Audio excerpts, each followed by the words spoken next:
السلام علیکم۔ آج کے بعد مسافر کو پانی نہیں پلائیں گے۔ واقعہ یوں ہے کہ ایک مسافر آیا، پرانا واقعہ ہے، علماء سناتے ہیں کہ اس شخص نے کہا کہ مسافر ہوں، مجھے پانی پلا دیں۔ عورت نے پانی پلایا۔ پرانے دور میں جو بڑے برتن ہوتے تھے جسے کٹورا بولتے ہیں، اس میں پانی پلایا۔ پانی دے کر وہ چلی گئی، پانی پی لے، پھر میں آ کر اٹھا لیتی ہوں برتن۔ تو جب واپس آئی، نہ برتن تھا نہ مسافر تھا۔ پھر اس نے جملہ کہا، آج کے بعد مسافر کو پانی نہیں پلائیں گے۔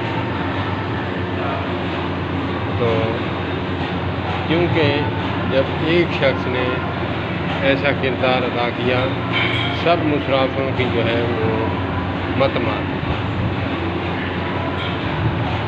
اللہ پاک ہمیں